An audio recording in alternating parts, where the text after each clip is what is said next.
things you have learned today.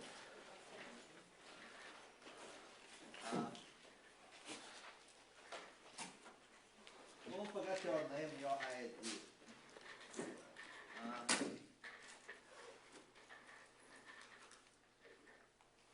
Your name, your ID. For the first question, speaker's name. Who is the speaker? Second, two things you have learned today. So I would like to welcome that wife from that university facilities and facility management. Planning and management. Planning and management. Yep.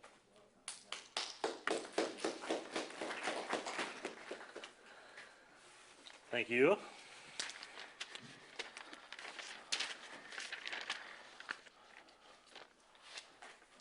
There you go. Answer one, easy as that.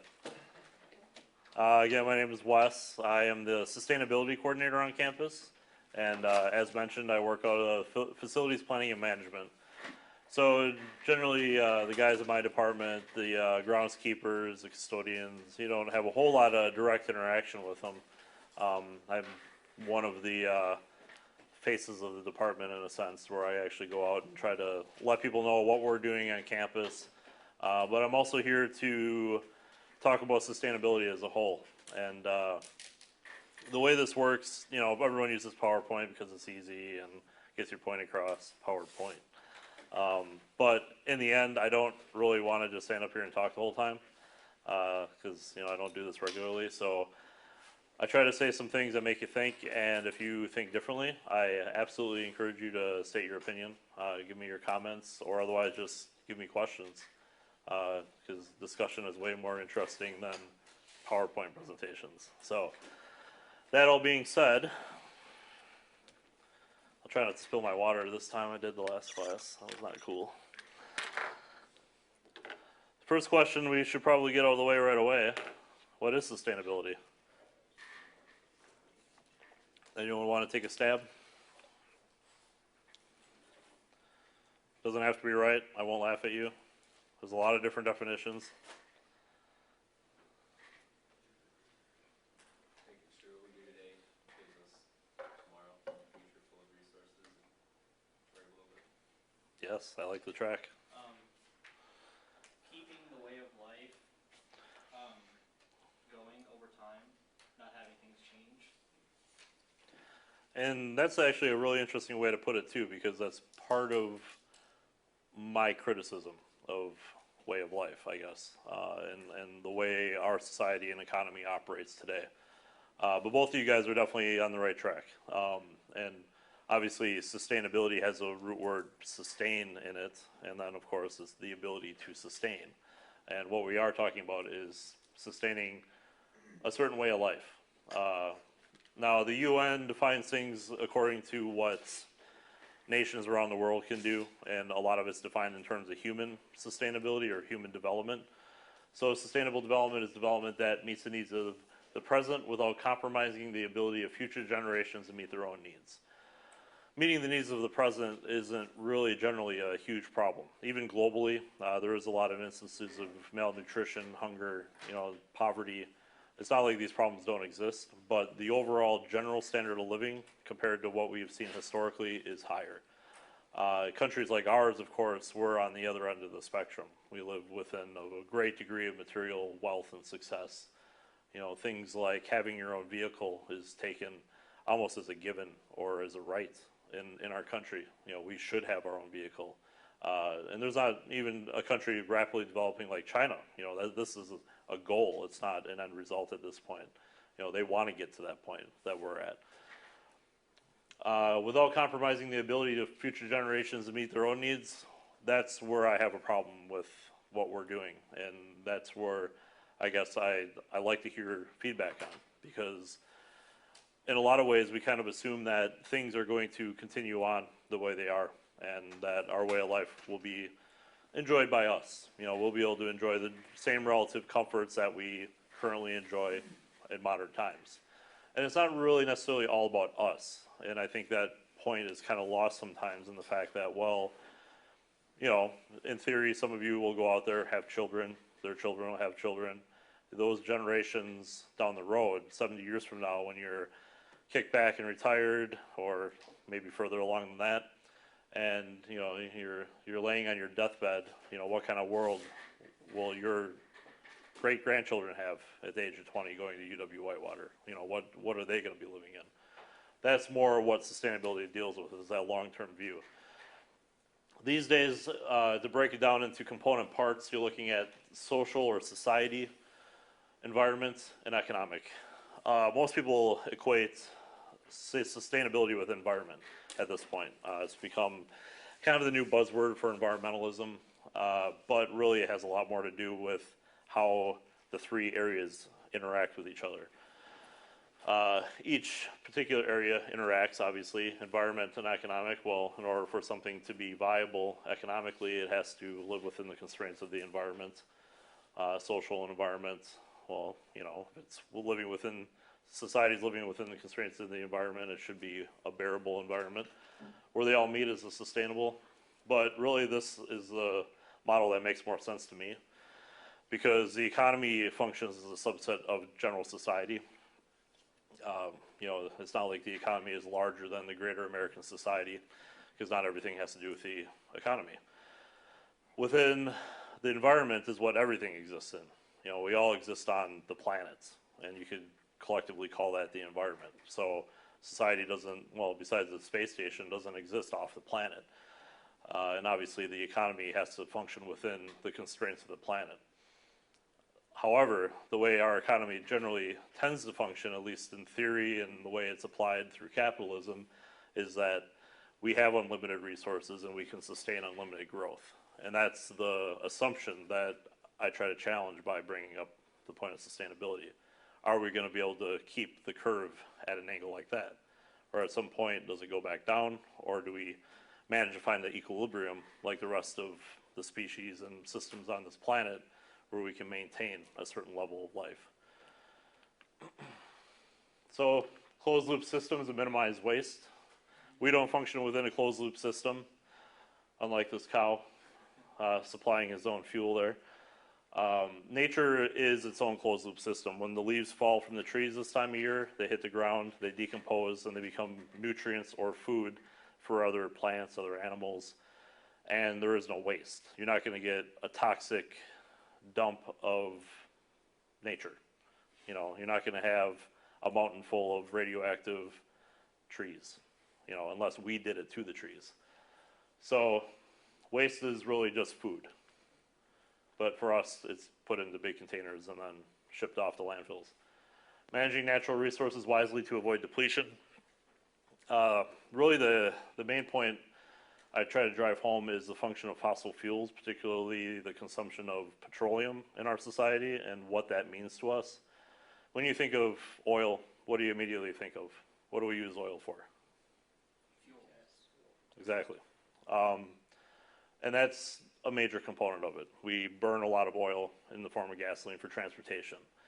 But then you look at, okay, well, transportation in your lives means traveling to and from school, to and from work, to and from the grocery store, things like that. But the grocery store has aisles full of food from all kinds of different locales all around the world. And if somebody were to come from the past and look at the way we supply food, they walk into a store and they see something from 2,000 miles away sitting in front of them, and it's available for $2, it would blow their mind. I mean, it's a radical concept that is not possible without cheap oil to fuel it. The whole system is fueled by cheap energy. Starbucks, for example. A lot of people drink Starbucks, and even the Starbucks equivalent downstairs in this building. If you were to pay for a gallon of that fuel that all of us use on a daily basis, it would be $50 a gallon for a gallon of latte. And we pay or complain about $4 a gallon for something that can propel you. You know, if you poured a latte's worth of gasoline into your car, it would propel 2,000 pounds down the road like a mile and a half. It's just crazy, you know, like to think about it in terms like that. But really the way we are using our resources is find it as fast as we can, and consumption has kept on a steady curve upward while new discoveries of that resource have not been able to maintain the same arc on that curve. We import twice as much oil as we produce in our own country. We stopped producing more oil than the year before in 1970, so we've been at that peak oil point since 1970 in this country. And there's a lot of debate around this issue of peak oil. Okay, how far on the curve worldwide are we? You know, OPEC has a ton of oil. Saudi Arabia will supply us till the cows come home. No pun intended. But the issue ultimately is, well, then we're held hostage by Saudi Arabia or whoever supplies us our oil. And we have to secure our oil supplies through wars and other endless forms of negotiation. So I think at least it makes more sense to maybe manage what we have a little bit more efficiently and more responsibly, rather than just trying to constantly procure more so we can consume more. Preserving natural services provided by the environment. You know, a wetland isn't necessarily going to be a functional piece of land for building a shopping mall right off the bat. You're going to have to drain it, you're going to have to plow it over, blah, blah, blah. And then all of a sudden it's economically producing something. You know, we can pave it over and then build a super Walmart, and there you go, you're good to go. But that wetland filters water, and that's a filtration process that, if not produced by that wetland, is going to have to be replaced through our own process. And it's going to be a lot more expensive for us to build a new water treatment plant than it is to keep that wetland in place. But we lose a lot of wetlands in this country at a pretty alarming rate, actually. And that's just one real basic example of natural services that we kind of take for granted. Breathing clean air, having the right amount of oxygen in there, things like that. We have the ability now as a species to have an influence on those kind of services provided globally. This is the first time it's been like this ever. So in a lot of ways, our society functions with a very short-term mind frame. We're looking at what our profits are going to be next quarter, or whether or not our budget is balanced for the next year, which obviously is a whole other problem, but that's kind of just a subset, being the economy, of the larger issue. Nothing we do in the way our society functions lives within that balance or within a certain constraint that really makes any sense for the long-term vision. We're going to keep on consuming more and more because population keeps growing, and that's a global phenomenon. So no matter what we do by efficiency, if the population keeps growing, we're going to keep consuming, and there really isn't a whole lot of regard, well, what's going to happen 50 years from now? You know, you don't hear the politicians talking about 50 years from now. They're a little bit more concerned with 2012, and then 2014, and 2016. So that leadership needs to be recognized by either the people or demanded by the people, and then really accomplished by the people with the power, you know, people that control resources, corporations, and to some degree government. So that's kind of where I think things are going. Happy picture, right? And really trying to get you guys to think about how your piece of this whole puzzle kind of relates to it, you know, your own consumption. Every day we hear messages, buy this, buy that. You know, it's a very consumer-driven society that we live in. We don't really produce a whole lot in this country anymore. It's our economic activity is based on consumption. But why are we doing it? You know, in a lot of ways we're enslaving ourselves to consumption. You know, we have to go out and buy something new because somebody told us that it's the newest and coolest thing. And that's part of what marketing is in some ways. But at some point you have to stop and say, well, why do I need that? You know, why am I told that I need this? Who is benefiting from this? You know, new computer when my old computer is still working. You know, how many more hours of work or how many more hours of my life is this going to be in order to get this computer on my desk?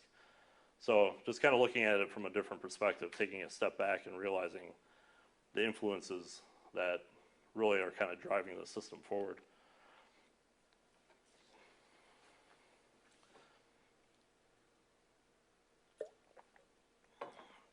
I already kind of alluded to this before. Population is you know, over a period of time here has been a pretty static number. 2.6 million years ago, and then all the way up through history. So, birth of Jesus, Roman Empire kind of era, you know, then you even move up 1,000 years is just one little tick on here. We've been pretty static as far as our population. Then all of a sudden in 1800, the final swing upward really began. And you can see, you know, when we settled the New World and the, you know, technological advances, particularly agriculture, came along, we had a pretty good uptick there, you know, relative to the past history. You know, explore new lands, have new technology, feed more people. Then all of a sudden in 1800, it started shooting up through the roof. I think we're at about 9 billion right now. And, you know, it would have been unheard of to hear of world population doubling within one person's lifetime. And there's people that are alive on this planet now where it's happened 4 different times. What has happened? Why is this like this? Anyone have a thought? Advances in medicine, Yep. technology, you said. Sure. Yeah, and the last class, that was the one answer that was given too, is medicine, technology. You know, it has a lot to do with it. And in a lot of ways, you know, kind of what I came back with, well, what makes technology possible? You know, what makes our way of life right now possible? And that would be the fact that we use fossil fuels. And it's really just, you know, if you're a physics major, you really appreciate the relationship of energy to output. But we burn fossil fuels, which is really a form of stored energy. It's sunlight that was converted into plant matter, animal matter, whatever it was, and then fossilized into a format that was easily burned, essentially, is the way we, you know, extrapolate that energy these days. All throughout human history, the energy source that they had to rely on was the sun, and that was it. They didn't really go beyond sunlight. They burned wood, that came from the sun, essentially. Everything was embodied energy from solar power. And all of a sudden we managed to unlock these resources hidden in mountains and down thousands of feet in oil wells that allowed us to have this energy available to us to propel 1,000-pound machines through the, you know, through space at 60, 70 miles per hour, or 500 miles per hour, or whatever it is. And all of a sudden, this whole realm of technology was just starting to get unlocked for us. You know, we had all this ability to create these new advances in technology, and we've achieved a ton in that amount of time. And this population growth is the fact that we can now support more people. We can grow more food because we use chemical inputs on a lot of crops. Chemicals are derived from oil. We have plastics now. Plastics have done a lot in the medical field. Plastics are derived from oil, primarily. Now we have different types of plastics, but historically it's all been from oil. So there's a lot of different technological achievements that you can just directly relate back to our energy use, and oil is kind of the big one, the most flexible and adaptable energy source we have. Throughout history, different civilizations have experienced collapses. You have boom and bust cycles in any kind of civilization. And I don't even really look at it as being like the fall of Greece was the end of mankind or society, because obviously something else was born out of it. And our society now is just the next incarnation of, you know, all civilizations that existed in the West, for example. China is a little bit more of an enduring civilization, and they're going through kind of the same development and technological expansion that we have done. They're just about 100 years behind where we are. But at some point, all of these great civilizations in their time experienced problems. Resource depletion, and usually this was in the form of timber. Historically, ecological collapse. Usually this is in the form of drought or some kind of catastrophic event that has an effect on their food supply. Disease, conflict, corruption, climate change to some degrees, but now obviously we're kind of on a different page with climate change, whole different realm. Poverty, hunger, you know, these are all kind of the evil buzzwords that you hear about what's going on in the world today, and you're always going to have that as part of society, but the difference now, before it was all localized. Now it's all globalized. Now we're on a whole different playing field, and we're all on the same playing field. So if you have a collapse, it's going to have a bigger repercussion on a global scale. And we have the ability now with 9 billion people to have an effect on the entire planet. It's not going to be, maybe 100,000 people that belonged to the Inca Empire that disappeared. We're talking in much larger numbers. So at some point you have to ask yourself, what is the carrying capacity of Earth? Especially given our consumption lifestyles here in this country, how many people can we support at that level? And usually when you get into this, we're going to need another Earth's worth of resources by 2050, and you really start talking in really crazy amounts. But China, the goal in China is to have a car. Every single person in China wants to be driving their own vehicle like we do here. India is not nearly as far along as China is, but they have the same type of aspirations, and that's the same around the world. Urban areas have exploded in population, and there's been a general westernization as market economies have been embraced. Well, at some point, where does the finite resources part of the equation come in? And what does that mean for us? That's kind of what I think about. Am I going to be able to enjoy this lifestyle for 50 years? Or am I going to have to learn how to grow my own food? Because someday the grocery store is just going to run out of stuff. What do you guys think? Happy subject, I know.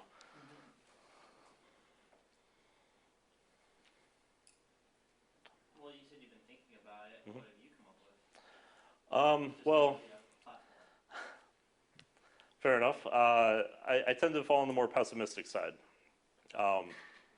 But my job is also a very optimistic job because the field I'm in is working towards finding those solutions. Okay, well, oil's going to run out, or not necessarily even run out, but we're going to hit the peak level of supply, the peak oil concept, which is kind of a controversial concept because nobody can agree on when it's going to happen or if or anything. Right, they know Shibang, that's in 2012. Right, exactly. Yeah, there's a lot of, kind of fear-mongering going on, and to some degree I think I tend to perpetuate that with some of the things I talk about, but at some point you'll hit a point where the demand's going to keep going, but the supply is not going to be there. And it's not going to be like we're going to just suddenly not be able to drive anymore, but the cost of using oil is going to become more and more expensive.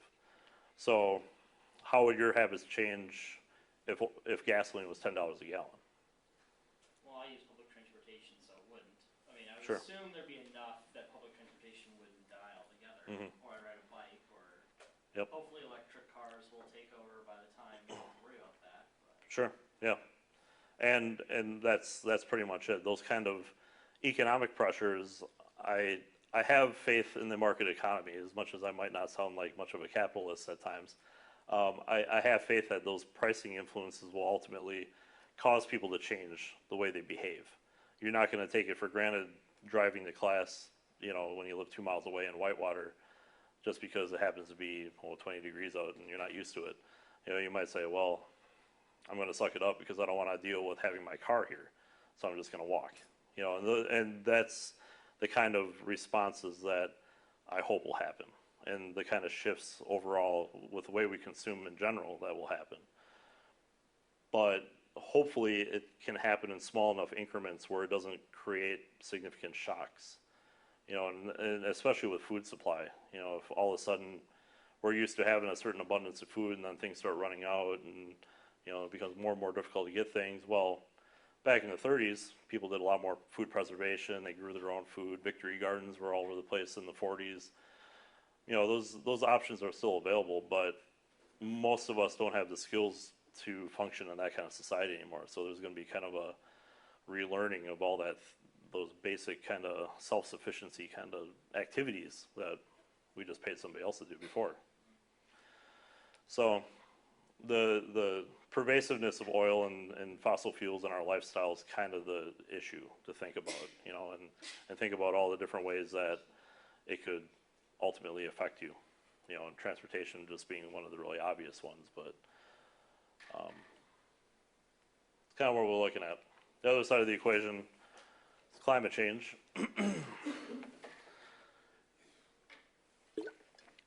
Obviously, if you haven't heard of peak oil in the past before and realize how charged that debate could be, I'm sure you're well aware by now of climate change.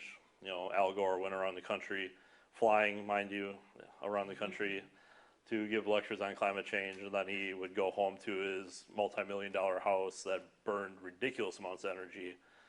Well, George Bush was sitting down in his solar-powered Texas ranch, basically living off the grid, but then undermining EPA at every possible turn in the name of promoting business. So, I mean, I don't look at politics to be my example when it comes to climate change. I try to focus on what I consider to be facts and data and scientists. The vast majority of scientists agree that climate change is occurring, that global warming is happening. On a general trend, we have been getting warmer. I think I just read an article that Texas recorded in August the hottest month on record in America ever for any state. And these kind of records have been being broken for the last 20 years pretty regularly. You can really see it in the extremes. You're not going to see a general overall trend towards warming, and we're not going to suddenly be walking around in shorts in the middle of December in Wisconsin. You know, you're not going to see radical shifts that are going to flick on a light switch. It's going to be those little things, those expanding of the norms, really, and kind of raising the ceiling of the temperatures overall. The other thing to look at is precipitation, and that's kind of where the difference between global warming and climate change comes in. Precipitation patterns have changed all across the country and all across the world, where some areas get more precipitation, other areas are getting less. We live in an area where we have been getting more precipitation, and this year isn't necessarily representative of it, but again, you can't really look at one day or 1 week or 1 month or even 1 year within terms of the overall trends of climate change. 2008, we had record flooding that really kind of really affected this area in particular. Whitewater was in a disaster zone at that point. We had several buildings that flooded out because of all the record flooding that was occurring. The one thing that Al Gore does talk about in Inconvenient Truth that I like is the data that he uses on those that big graph, if any of you have seen it. And this is a carbon dioxide concentration in parts per million in the atmosphere, and this compares it to temperature readings. And the way they achieve this is they basically drill into ice cores in Antarctica, pull out these big shafts of ice, and then study the air bubbles that were trapped when that ice froze, when that snow fell and then turned into ice. And they have records going back 400,000 years, and then present is represented here in 1950, just to give you a little bit of perspective. That's the level we were at in 1950. So you can see the relationship, temperature and concentration of carbon dioxide pretty closely reflect each other. It doesn't take a whole lot of imagination to see the correlation there. If you were to overlay them, obviously you would see it a little bit more clearly. The only difference you really see is there's a lot more squiggly fluctuations in temperature, and that's really based on the fact that there's a lot more variables that affect temperature. Solar radiation is probably the biggest variable. We get varying amounts of solar energy from the sun every year. Sunspots, solar flares, whatever the sun happens to be doing that particular year is going to have some effect here, as well as things like volcanoes. Volcanoes might spike it up here, but it's also going to do the global cooling effect where it's going to block solar radiation. So you're going to get a lot more squiggliness on that line. This is 300 parts per million at the top of this graph, and I'll show you where we're at right now here in the modern day. So we're at 390, and this was measured. This is measured up on a volcano in Hawaii.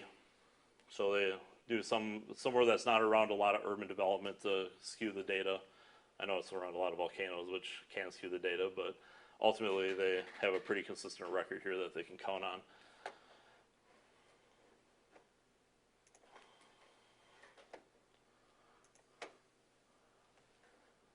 So that's pretty much it. If you look at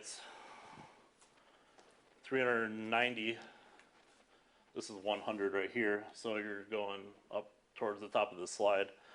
Al Gore has a really nice little way of explaining this, he gets up on a stepladder and then has part of his presentation like actually extend up above. We're not quite that technologically advanced here. So you're just gonna have to use your imagination. We're pretty far off the chart. And what that effect will be, well, climate scientists have models for it and they have some predictions. We're seeing a lot of that effect in the Arctic areas because that's where it's gonna be felt the most. Again, in the extremes is where it's always felt the most. But in the end, we don't really know. We're running an experiment with our atmosphere, and we don't know how it's going to turn out.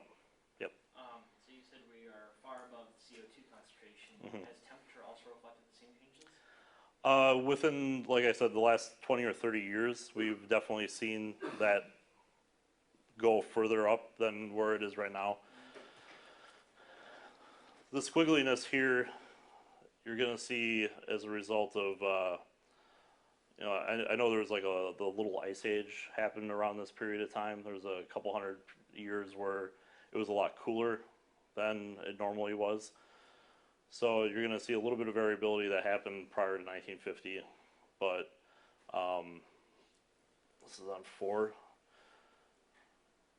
I think the more recent graphs show it to be trending upwards in that vicinity, more in the 4 degree. Changes from present, essentially. So there has been some uptick. It hasn't obviously shot up to the degree that, yeah, to the degree that you're looking at with CO2. But I think even more telling is we've never recorded CO2 levels at this point. Even at the peak of it, the Carboniferous period was a period where a lot of the oil was essentially developed, where it kind of settled down to the bottom of the ocean. There was not really a lot of life on the planet. There was just a lot of oceans and a lot of life within the oceans, and then those organisms died, settled, and got covered, and eventually got compacted down. Over time, then ocean levels went down, the planet cooled, and you know, then you had oil that ultimately compressed in those lower reaches. Land masses came up as ice formed around the poles. So that kind of gives you some idea. You know, maybe we'll have a huge explosion of plant life, and all of a sudden you'll just get all kinds of crazy plants that take over the world. I don't know. But ultimately, there's a lot of good evidence that says things will get warmer. So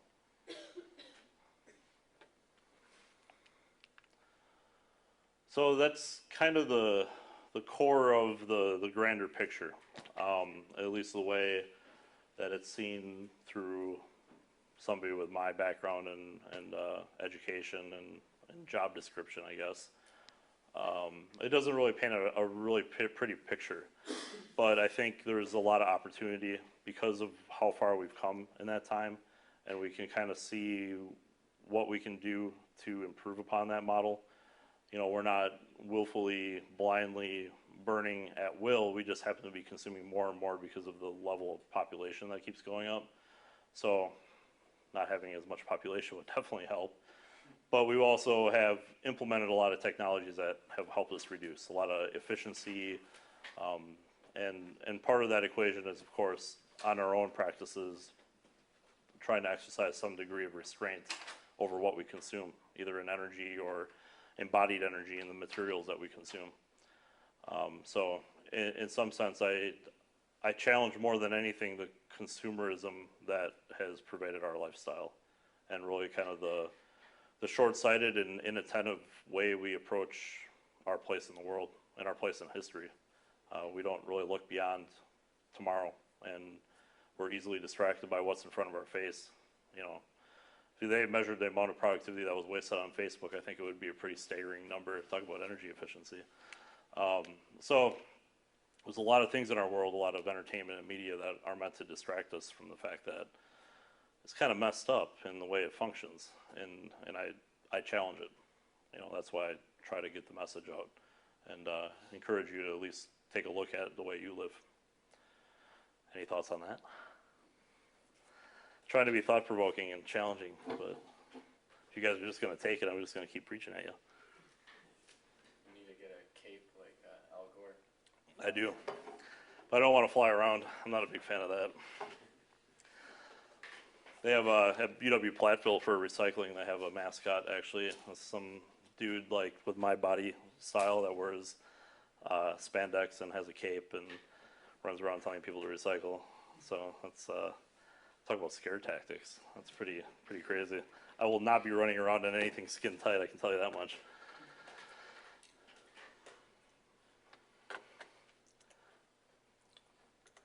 I'll just show you the earth clock to kind of drive home the overall picture here. And you can reset it. What I like to do, because these numbers are way too big to process, I'll just reset it and watch it go. And what always kind of gets me is the global temperature and then the oil pumped numbers. Globally, we use about 85 million barrels of oil per day. And the major energy companies around the world project that we'll be decreasing our overall production by about 4 to 6% per year. And it seems like the further along we've gone, the more pessimistic they've gotten about our ability to produce oil. Saudi Arabia produces about 12 million barrels of oil per day. So they're about 12 million out of the 85 million. They've always been shooting for a goal of 15 million. And obviously you can argue that they have every interest in the world to hold back the amount of oil they provide on the market, because then they'll get more money for it and it's going to last them a lot longer and they'll be able to sustain their way of life. But at some point, if they hit their peak and start going down, everything in their economy, from their revenues to the way they live, depends on oil. And if there was a significant revolution that occurred in a state like Saudi Arabia, it would have major ramifications for us because we get so much of our oil from that one location. If we suddenly stopped getting oil from them because the people revolted, overthrew the monarchy and said, we're keeping it for ourselves, we would see instant hikes, instant economic instability. And that's kind of the problem I have with it, is we're very dependent on other countries to produce goods or resources for us, and we just assume that's going to keep going. Or as the great philosopher Dick Cheney once said, the American way of life is non-negotiable. Yet at some point we have to sit down at a negotiating table and talk to states like Saudi Arabia. And in the end, they have all the power in the world. So it's really kind of crazy to think that we have the power. In a lot of ways, we're slaves to our own consumption. And we're slaves to our own debt. And there's one generation that will be paying for all the consumption that's happened up to this point. And there you guys go. We're looking at record deficits in this country. Social Security and Medicare will start paying out pretty soon. It's only going to get worse. Global consumption of oils keep going up around the world. China is going to be consuming more and more oil as they grow, as we continue to give them money. So, I don't know. Clock's ticking. We've already pumped 160,000 just in that short amount of time of me pontificating some more. So, the oil depletion timer is the other one that I guess kind of gives you a very direct link to it. And I know it's all kind of based on algorithms and assumptions, but this works out to be about 40 years of oil. I'm 33 years old. I'm about 12,000 days old, give or take. And that's not much older than me. That's within all of our lifetimes, assuming we all enjoy healthy, long lives. Do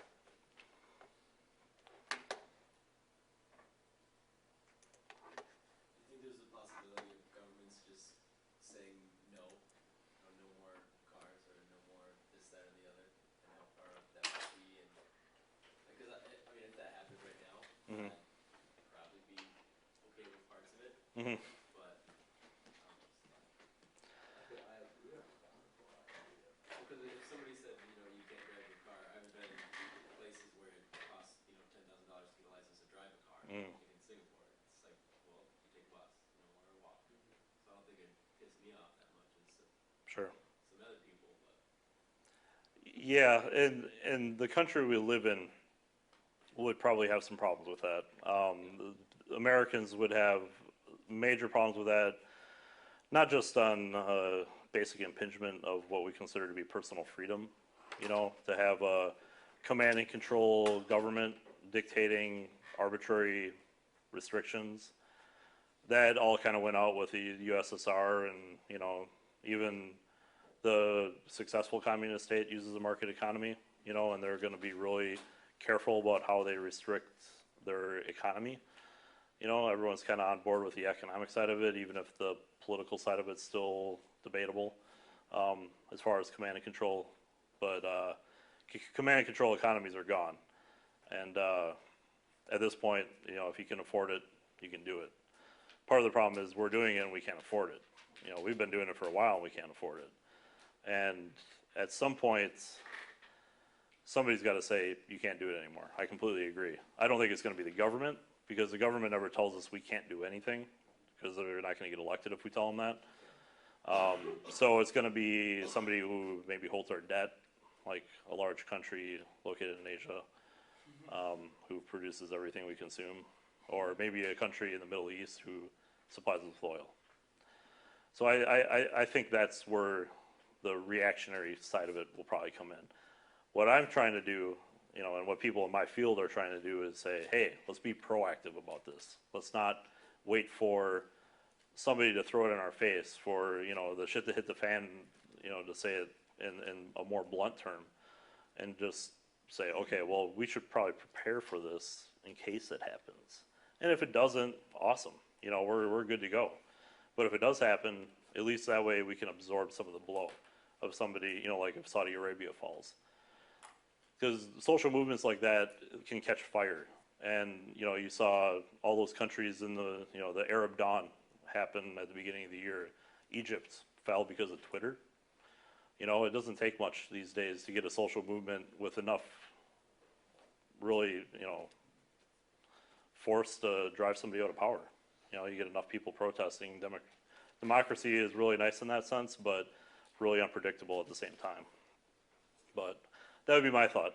It would be highly unlikely for our government to do something like that, to impose any kind of restriction. But, in the 70s we had the oil embargo, and we didn't have any control over that. OPEC just said, you guys are cut off. We don't like what you're doing with Israel, so we're not going to give you oil. And that had huge effects on the way our economy functioned. We had to wait in line for gasoline.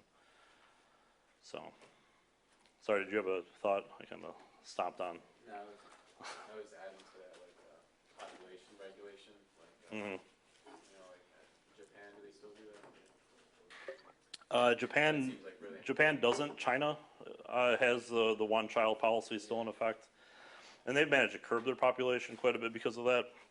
Japan has kind of the opposite problem, where they have an aging population, because they're a stage 4 nation, like a lot of Western European nations. We're still stage 3, so we still have a growth curve, but they're declining. They're not reproducing enough to replace their population. So China's actually managed to kind of stabilize theirs, and they have significant environmental problems where they knew going into this that they had to do something. But that's also the luxury of a country like China, is they have a authoritative government in place that can say, you do what we say or you're going to jail. And we don't have that. We don't really have the option to go to that degree unless, we burn the Constitution and say, screw it. We're doing it for the better of everyone, and then we have a major socialist revolution or communist or whatever. It would be a lot more difficult in this country. I mean, there's other laws, like federal laws, that, if you don't follow, you go to jail. So Sure. Why not, like, why can't the government do certain other things? I mean, under Constitution, like, we talked about this in my business law class, how, like, under certain things written in the Constitution, the federal government can pretty much do whatever they want. And it's written in the Constitution. Just a matter of the way you interpret it. Yeah. Yeah. I mean, they ban like drugs across the nation, so they probably could do that. It's a long battle to get. Yeah, it's a little bit more challenging because it has to do with the economy and Money changing hands. the general. Yeah, and the federal government controls commerce. Yeah, and in a lot of ways it controls the way the economy functions already. Just with the putting money into the system and interest rates and the whole deal. It's not a free market, if you will. Which someone like Ron Paul will argue, well, that's the problem with it. It doesn't function like a free market. It's got regulations on it. And it's a little bit more challenging when you say you cannot consume as much as you want, or you have to curb your overall expectations for the American dream, so to speak. Like, I want to have more than my parents did. I want to be able to achieve a greater level of success than my parents did. That's always been part of our society, like part of the thing that drives and motivates us to go out and make money, in a sense. I'm talking more about the population. Oh, just like, say, Having only one baby. like having a license for it? Getting only one baby. Yeah. You could, but I think with our country, we only make up 2% of the world population. The problem is, out of that 2% of the world population that we consist of, we consume 25% of the world's oil. So the balance is really not in our population. We have a lot of land space. We're pretty well spread out, which is part of the problem anyway. A country like India is going to have a lot more impact if it were to rapidly develop up to the phase we're in, because they're going to be the most populous country within our lifetimes. They're going to actually surpass China because they don't have those policies in place yet. But we're far enough on the development curve where population control isn't as big of an issue. It's the way we consume our resources that's a more pressing issue. In theory, we'll get over that hump and kind of get into like a stage 4 decline where Japan is and where Sweden is, and we'll have all the baby boomers that are going to start dying off in like 40 years or whatever, and then we'll be kind of moving into a lower phase of population. But it's the developing countries that are rapidly trying to become like us that is going to be more of a strain on resources. But yeah, I mean, I agree. I think it's a lot more doable to have something like that in place, but it's still not going to solve the problem as far as America goes. In the end, it has to do with the American dream kind of being a bunch of BS in a lot of ways, or being completely twisted in the fact that nowadays it's all interpreted as a function of how much you consume and how many things you can accumulate, how big you can make your pile before you die. That's not what the American dream is. It's not why people came to this country. They came for opportunity and freedom. It's not to say, I have a bigger SUV than everyone else. I'm better than you. Yeah, and it's become the rat race, I guess. It's really kind of become directly linked to consumerism, which is really sad. But we don't produce nearly as much as we did before, and we also consume a lot more than we did before. So I don't know. I'm one of the problem too. I have plenty of consumer debt, and I'm trying to pay off, and I have plenty of student loans, and tens of thousands of dollars worth. Trying to dig myself out, and every day you go out there and you got advertising in your face, and you walk by a soda machine, and it's so easy just to spend an extra $1 on a soda instead of drinking water, that you can get for free. It's every day would be, even for someone who goes out of their way not to consume, I still manage to do pretty good damage, just by the way our society is set up. So I'm not trying to, lambast anyone for their activities. I'm just trying to get you to think about it, I guess. Any other thoughts at all? Yes. I might stray off into a tangent, but No problem. what do you think about green trends, and as far as our population seeing those as kind of cooler things to do, but still being young professionals or students, and then just the cost of being green? Mm-hmm. I think that the future, the attractiveness of that trend might be something that people move towards spending their money on, or you think it's kind of a fad that people are going through? That's a good question. It's let's say that everyone in my field was a lot more optimistic about it in 2007 than they were in 2008. Because once the recession hit, nobody cared as much as they did anymore about things like climate change. You know, we signed this agreement in March 2007, which basically committed our university to become carbon neutral. And we're one of like 670 institutions that signed on to this. So everyone's like, carbon neutral all the way. You know, their global warming legislation was in Congress, and there's a lot of people behind it, and you know, there's a lot of momentum among American society, you know, that we need to do more about environmental issues, we need to do more about climate change. Everyone was on board. And then a whole bunch of people lost their jobs, and nobody cared anymore. So it's kind of a chicken or the egg situation. Like, do we need to have our economy functioning properly in order to get back to this? Or do we need this in order to get our economy functioning properly again? Like, do we need to have more environmental stuff? And unfortunately, it seems like a lot of the green trends aren't really going to have that level of momentum until we have to do it. You know, nobody's going to want to go out and garden until it makes more sense to garden. And probably because it's cheaper than going and buying, you know, an $8 head of lettuce or whatever it is. You know, so when it comes to stuff like peak oil, you know, a lot of ways I'm like, oh my God, you got to watch out for peak oil, man. It's going to totally mess everything up. But at the same time, I'm like, that's probably the best thing that could possibly happen to our economy is we have $10 a gallon gas. Because all of a sudden, it will actually be worth what it's worth. You know, people will realize, like, you have a gallon of gas, that's like having, you know, an army of slaves in a can. That's, I mean, that's literally what it is. You have all this energy and work potential bottled up in this liquid. It's amazing. It's just incredible. And then we balk at paying $4 a gallon for it, and we'll pay the equivalent of $50 a gallon for Starbucks. You know, it's just, it's a really crazy system, you know, that nobody really appreciates what that stuff does, and it's not valued as such. Because there's a lot, you know, because there was always been so much of it, and because there's a lot of subsidies kind of propping it. Where's that gonna end up though, in dollars?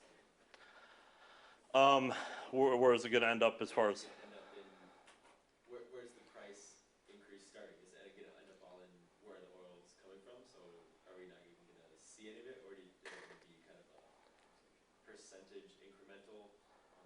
You know, this much is going up from the source. Mm-hmm. You know, your raw materials cost is going up, so everyone passes kind of down the cost. Yeah, it's going to be, it's not just like the price of the pump kind of thing. It's the cost of everything that depends on oil to function, you know, cost of plastics, which is dirt cheap anyway, but, you know, the cost of transporting everything, you know, everything needs to be transported. What's that? Even transporting the oil itself will take Yep, oil? yep, everything relies on it, you know, and we could see a shift over to natural gas and go to compressed natural gas, but then you have to build the infrastructure up for that, and is our economy in good enough shape to undertake that kind of investment project when we're running deficits like we are, and basically just kind of throwing money out there and saying, all right, go spend it, stimulate something. You know, like the way the federal government approaches it is just total buckshot, you know, like just spray a bunch of money around and hope something sticks. You know, it's not really very effectively targeted and very efficient, really. So I think it's going to be, you know, it might come in the form of shocks, like all of a sudden, like I said, the Saudi Arabia kind of thing happens where all of a sudden we see a shock and everything shoots up by like double.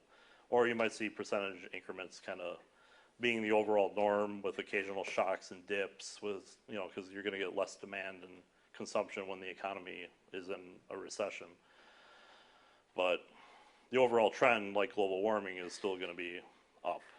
I mean, I've tracked that myself just by, I track all the miles I use in my car to check my gas mileage, and I've done that for 85,000 miles of the car I've been driving. And, you know, I can see when oil shot up to $160 a gallon, then dropped back down, and now it's almost back up to the same point it was before the 2008 recession hit. You know, gas prices are almost back up to the same level. But we're really no better off than we were, you know, at that point when everything crashed. So that leads me to believe that the trend is up. But that's pretty anecdotal. Now, does that answer your question? Okay. Painting a real happy picture, aren't I? I'll go through some of the things that we're doing. We don't have a whole lot of time, and You know, I talked about the stuff I really like talking about, and you know, the stuff that we're doing on campus is really important and working towards the goals that I'm talking about. But it's not quite as important as every one of us going out there and doing what we can on an individual basis. It's just that when we act as a university, we can have a larger impact on an individual basis.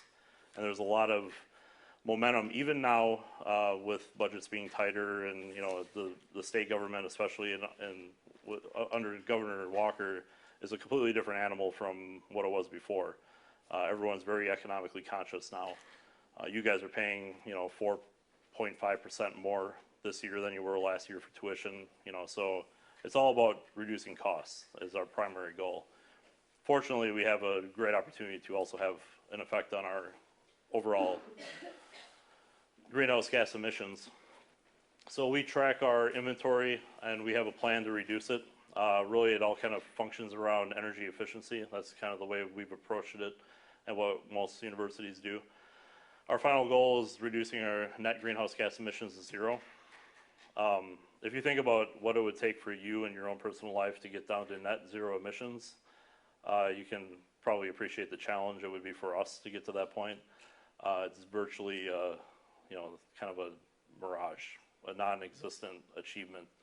The only way any university has gotten to that point so far out of the 670 that have signed on, like 2 or 3 have gotten there, and it's all through carbon offsets. So you're paying somebody to put up a wind turbine or to grow some trees or whatever the case may be. You're offsetting those emissions that you absolutely cannot get rid of in any way. Somebody's always going to be driving, and we're always going to be using coal to power our electricity. So what are the 2 top sources of campus emissions? Somebody want to take a stab?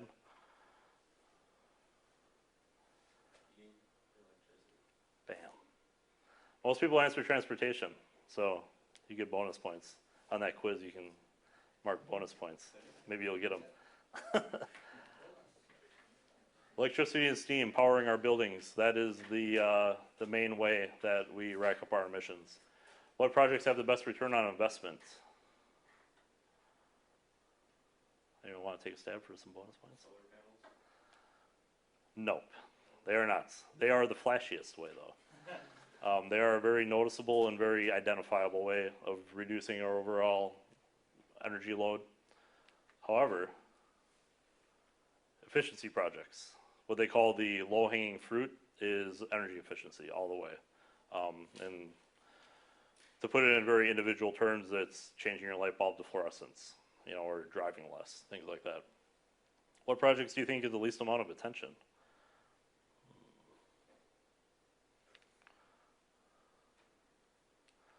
So a little attention, they don't even come up. Electricity and steam efficiency projects, nobody really notices. We're actually doing, as far as energy efficiency goes, we're doing some of the more flashier energy efficiency stuff on our campus, but I'll talk about that in a little bit. This gives you a picture of this was our first inventory that I did in 2007, 2008. And our energy load, or our emissions load was 75% of it electricity and steam. And it says off campus because we generate it off campus. We have a steam plant on campus, but we do not use it. We get our steam off campus for $3 per 1,000 pounds of steam, and it would cost us about $15 per 1,000 pounds to generate on campus. We get it for dirt cheap, like even across all universities, we get our steam extremely cheap. So we have it piped in from the power plant just north of town, over by John's Disposal. You can see it from Wells East any day of the week, really. And then electricity from We Energies, and the majority of that energy is produced by coal. We have some nuclear as part of our picture. They do a little bit of renewables.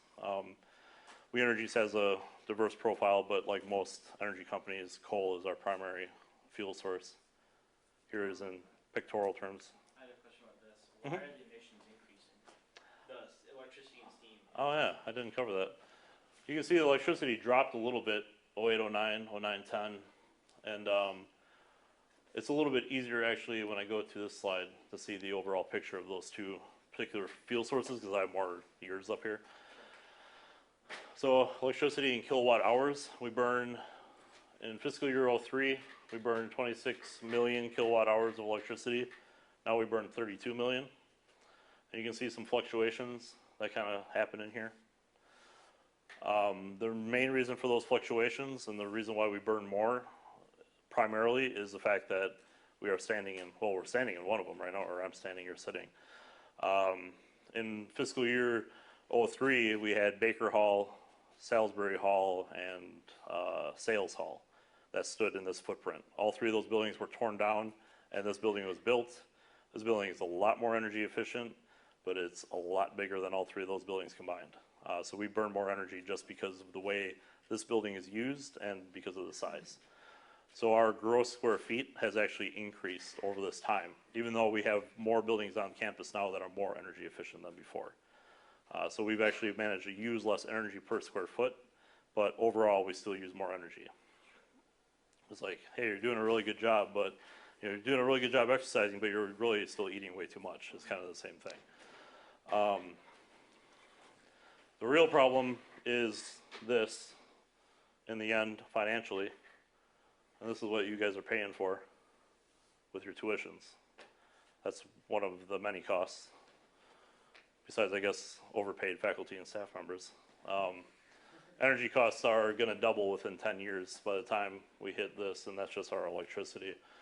So as of last year, as of June of 2011, we spent $2.5 million that year on electricity.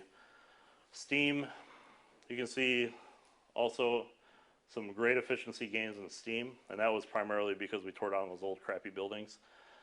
We saw some great jumps, but we're already working our way back up to where we started. And you can see a huge jump here from there to there. That was because the cogen plant that we were buying our steam from outside of town was just piping it to us for basically free, 25 cents per 1,000 pounds, because they didn't realize that we thought it was such a good deal. So then they jacked the price up on us, but we're still getting a really good deal. They're just actually getting more money now. Yep. The steam number, the MMBTW, That's supposed to be higher, right? We want it higher or lower? lower. That's million BTUs. Okay. British thermal units is BTUs, but yeah, that's still consuming. So we were better than 8 years ago, I guess. Yes, we have gone down. Yep. The other function of electricity, of course, is the increase of technology. When I went to school here from '96 to 2001, we didn't have computers and projectors in every classroom. There was a lot of chalkboards still in existence back then, and those overhead projectors. So it's kind of a different deal. There's a lot more technology in place now, a lot more computer labs, just more things that consume energy. More things are efficient, but like I said, it's still consuming more in the end. More kids too? Yes, absolutely, 100%. Enrollment at the school has been going up and up every year without fail, and we've actually gone up a lot. I mean, beyond capacity, really, in res halls. So yeah, that's a huge part of the equation, no doubt about it. So again, you divide it out by per person, you're looking pretty good, you know, by square foot, by per person. Our numbers are down, but on the overall trend, we're still consuming more. So when you're trying to reduce your greenhouse gas inventory, it doesn't matter what your per person numbers are. They don't care about that. They just want to see what your gross emissions are. Governor Doyle issued this order to reduce by square foot. So this actually accounted for energy efficiency improvements to see what we were doing to improve our efficiency. We accomplished this goal with a 17% reduction by fiscal year '08 when you compare it to fiscal year '05 numbers. We did not achieve the 20% though. We never got any higher than 17. We went back down, and once this building came online and then the Stern Hall came online and got included as part of our energy consumption, then yeah, we've gone down since then. UW Green Bay is the only one to achieve that, and they had 26.7. They tore down their old, I think it might have been their athletic building, tore it down and built a new one. And the Williams Center consumes a huge amount of energy for us, so that would definitely have an impact for us. But we have done some things in the Williams Center and athletic areas as far as lighting. They use a lot of lights in there. We've gone to fluorescence primarily in all those areas. Stadium lights are more efficient, but we also did that because one of them fell over and broke, so we had to put up new ones. Young Auditorium is going through, or just went through a lighting retrofit. Center of the Arts, several of the drawing labs and areas that use high intensity lights. The LED, exterior LED lights are the ones that are most noticeable, especially if you live over in the southwest complex of dorms, like, or if you've been over there, you guys might be out of the res halls by now, but it's all white light now instead of orange light, and eventually our entire campus is going to be LED. We're really the first campus in the state to go entirely LED. The paybacks on those are about 16 years, so it's just short of what the lifespan of the fixture is. Pretty close. We had to negotiate a really good price in order to get that payback. Otherwise, it would have been, you know, a loss. Essentially, we would never recover the cost of those fixtures. So we spent over $1 million on projects, but we've saved about $103,000 per year. So it's like a 10-year payback when you put it all together, and mitigated 951 metric tons of carbon dioxide. Those are our steam numbers there. Steam traps are just kind of a little mechanism to regulate steam flow in the lines. I've never seen a steam trap. Oh wait, I have seen one in the power plant, but they're really not much to look at. But they had a huge impact on steam consumption or steam savings, just from line loss, essentially. Then variable frequency drives, all the fume hoods run on motors, obviously in Upham Hall for all the laboratories. We replaced the motors for those with more efficient ones that have variable speeds. Plus there's this lady that lives like a block away that always called and complained about the noise. So this kind of dials down the noise during off hours. So I don't think she's been complaining quite as much anymore. Window replacements were feasible. Adding that little entryway to Winther Hall had a huge impact on energy savings because the wind just used to blow right into the building. And then here's our savings. The majority of this is from the Winther Hall project. When you compare the BTUs, that's really the only way to compare across heating and electricity. Except I didn't put it in for that one. Oops. What about renewables? Solar. Solar panels are cool. We have solar panels in this building. And we're also putting solar panels up on Young Auditorium. As soon as the roof is done being refinished, we're going to put solar panels on there because it's really cheap to put it on that kind of roof. 59,416 kilowatt hours between the two, and that's in an ideal world. And we're also looking at doing a small wind turbine out by the stadium. We want to do one for every championship, football championship. That's the idea anyway. So hopefully we'll put up a lot of them, but we'll see. We'll get the first one up first and see what happens. So if you want to compare renewable energies, the two installations we have going in for sure, solar compared to other things. A couple of years ago, we replaced the sign on Main Street. It used to be all induction bulb or incandescent bulbs, like Edison bulbs, and we changed it all over to LED. That saved more energy and cost a lot less money to do that project than it would for both solar projects. And the only thing that makes solar feasible for us right now is that we get all this grant money and incentive money to do it. Otherwise, the payback would be way too long, well outside the frame of the lifespan of the solar panels. It takes longer than 25 years to pay them back for us. Yep. So how much does that sign cost before the LED? You're saying it was like over $100,000 to run that one sign for the whole year in energy? the sign, no, that's That's the amount of kilowatts. that's just the kilowatt hours. If you multiply that number, I think we're paying about 8 cents per kilowatt hour. If you multiply that by 8 cents, then you get a dollar amount, roughly. Residential, you pay about 14 cents kilowatt hour, and we pay about 8 institutionally. So, gives you some idea of the impact and the difference. The solar panels on this roof, there's the stats on them. There's also a way to monitor in real time what they're doing. I'll show you that real quick. You can link to it off the sustainability website, which is uww.edu/sustainability. Just bear with me on the fact that all my news articles are out of date and not properly linked anymore, because, yeah, I'm a little behind on updating this, but you can click over to it and then it will load up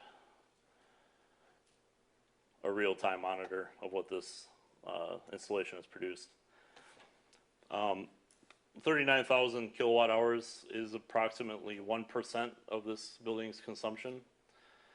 So this building consumes a lot of energy, to put it in other terms. 4.5 households is 1% of our energy. Yep. Is it annual consumption? Yeah. Yep. Yeah. So those 4.5 households is the equivalent of about 2 computer labs in this building that it powers. So you can only imagine the amount of solar panels we would need on this campus to power just this one building. Doesn't mean that we're ruling solar out by any means, because it is the future, but technology hasn't caught up to the point where mass producing solar panels has really been economically feasible at this point. And honestly, China has done more in that realm than anyone else. And Germany has kind of made it a mandate that they're just pursuing it no matter what the cost is, because they believe more philosophically in it. But for us, we have to live within the constraints of the taxpayers and tuition dollars. So. Hey, were there any government subsidies for putting up the solar panels? Like I watched this news report the other day, and like this family put up solar panels in their house, and it pretty much spread out to all the taxpayers. Pretty much paid for it for them, and they actually made a profit off of putting this on. They made money. Yep. Like from the taxpayers. Yeah, you can. People don't agree with that. Well, you can put up a solar panel and then ultimately sell into the grid, and because you can produce more than you consume, and you can sell back into the grid. Usually, though, if you go to in Wisconsin, we have something called Focus on Energy, and they do a lot of energy efficiency stuff too. But they also give grant money out for putting solar panels up, and they paid for a lot of this one. We Energy's also paid for a good chunk of this, and they technically own the rights to our panels. So we can't say that we produce renewable energy. We Energy says that they produce it on our site because they get the actual renewable energy credits for it. So they get all the credit because they put the money in, which sucks, but it's really the only way to make it economically feasible. But yeah, especially when you're running the realm of government subsidies, you're gonna have people who have problems with that for sure. Stern Hall is LEED Gold certified. LEED certification is really the industry standard at this point. We're required in the state of Wisconsin for all public buildings to be building at LEED Silver or more at this point. We have to build energy efficient, and that's really the kind of way all builders, architects approach it now. The new World Trade Center buildings are all going to be LEED Gold certified, so that's just the way it is now. And here's just some of the features. You look at any LEED project and you're going to find a lot of these basic features that are included in it. I got a question about Stern. What about those lights that turn on when anybody walks by that are really dumb on the side? Oh, the motion. Symbols and dollar signs whenever somebody's walking through the hallways. Their new video that's put out. Oh, that might be part of there's a research project going on in there about energy consumption and behavior, so that might be part of that. I haven't checked with the faculty member on what he's doing in there, but he is doing some experimentation in Stern with. I was gonna say, it's just sitting there, and every time a kid walks by, a light turns on. It lights up something on the wall. Well, it blinds it too. Like when you walk on it, it's like these huge lights. There's like 4 of them on the halls. Really? Every time you walk by, it like blinds you in the face. Yeah, I'm not too familiar with it. I haven't been in there They're like since it permanently opened. too. They're like hard bolted into Really? the thing, so they look like permanent. Huh. It literally like blinds you right in the face, like this huge, powerful light, and there's like 4 of them. So you gotta like dodge them when you walk by. Nice. Little obstacle course. You gotta jump, like crawl on the ground. Yeah, they have some feedback mechanisms, like even like lights on the wall when you're using more than the average amount of electricity. But there's a lot of motion control lights in that building too, and maybe they just have them set really weird, where it's like going on and off a lot more than it should. I don't know. I'm not sure, but yeah, motion sensor lights are a part of the LEED thing because they turn off more often than they turn on. This building has features that are energy efficient. I'm going to burn through this really fast just so I can say I went through my presentation. Building exterior, little eyebrows kind of diffuse light into the room and avoid direct sunlight to warm the room unnecessarily. And then little bump outs, obviously, where you can study and be surrounded by windows. The faculty office area is all, open hallway basically up to the skylight to let in natural light. And then you can see all these little windows for interior offices. And they use light colored walls, woodworking and paint in order to reflect light to try to harvest daylight as much as possible. You can save energy by turning stuff off, using fluorescent bulbs.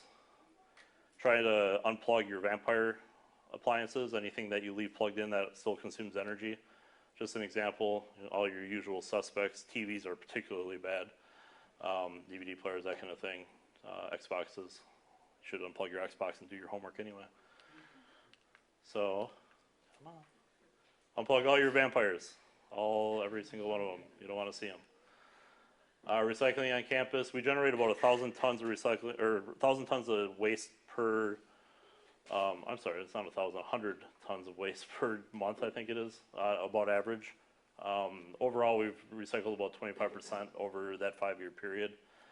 So really, we just try to get the word out about recycling to let people know this is what we recycle, this is what we don't, this is what we recycle. This is all available on our website. You can print out a little list for yourself if you want. But John's is really good about it. We do recycle, no matter what you might hear otherwise. We do a competition to promote recycling on campus. We have been doing progressively worse as time has gone on relative to the other Wisconsin schools. So we really need to step it up. No worse than we normally do, but we need to try to step up our competition. Oshkosh won the last year with like 60% recycling. It was crazy. Seems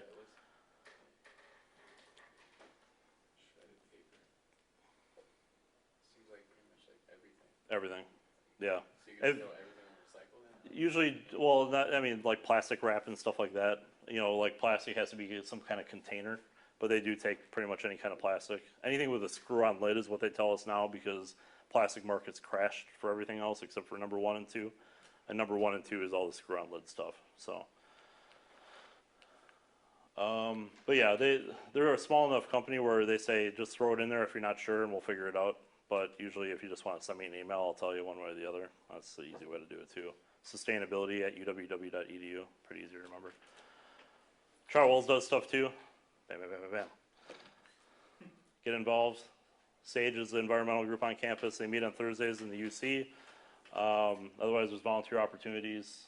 And then, of course, you can pick your environmental leadership by going to conservationvoters.org and see what their environmental voting record is and vote with your ballot. But yeah, just a few opportunities. Ice Age Trail is awesome if you have never been out there, if you like hiking.